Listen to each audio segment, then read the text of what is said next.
Big ബോസിലേക്ക് വന്ന സമയത്ത് ജാസ്മിനെ ഒതുക്കും എന്ന രീതിയിലുള്ള സ്റ്റേറ്റ്മെന്റ്സ് ഒക്കെ പറഞ്ഞതുകൊണ്ടാകാം നന്ദന എന്ന കണ്ടസ്റ്റന്റിനെ ഏറെ പ്രതീക്ഷയോടുകൂടിയാണ് പ്രേക്ഷകർ നോക്കിക്കണ്ടത്. എന്നാൽ പിന്നീട് കണ്ടത് ജാസ്മിൻ എന്ന വ്യക്തിയെക്കാളും നെഗറ്റീവ് ആകുന്ന നന്ദനയെയാണ്. പുറത്ത് ഏറെ സപ്പോർട്ടുള്ള ജിൻഡോന് നേരെ കളിച്ചതും യാതൊരു റെസ്പെക്റ്റും കാണിക്കാതെ മറ്റുള്ളവരോട് പെരുമാറിയതും ഗ്രൂപ്പ് കളിച്ചതൊക്കെയാണ് നന്ദനക്ക് ഇത്രയും നെഗറ്റീവ് വരാൻ കാരണം.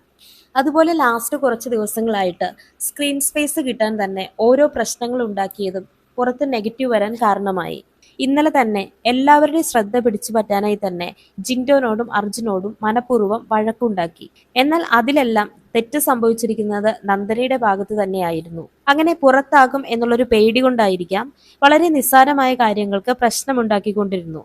ജിൻഡോനൊരു തവണ ഭക്ഷണം നിഷേധിച്ച ആ ഒരു സമയത്ത് തന്നെ നന്ദനക്കെതിരെ ഒരുപാട് നെഗറ്റീവ്സ് വന്നിരുന്നു. അങ്ങനെ കാണിച്ച ആ ഒരു ചെറിയ ചെറിയ അഹങ്കാരങ്ങളും ആവശ്യമില്ലാത്ത പെങ്ങള് കളിയൊക്കെയാണ് നന്ദനക്ക് വിനയായത്. ഇന്നത്തെ എപ്പിസോഡിൽ മിക്കവാറും നന്ദന മാത്രമായിരിക്കും എവിക്റ്റ് ആകുന്നത്. നന്ദനക്ക് ചിലപ്പോൾ ഇതൊരു ഷോക്കിംഗ് ആയിരിക്കും. കാരണം സായി, സിജോ, അഭിഷേക് ഒക്കെ ഏറ്റവും കൂടുതൽ സപ്പോർട്ട് ചെയ്തിരുന്ന ഒരാള് നന്ദനയായിരുന്നല്ലോ.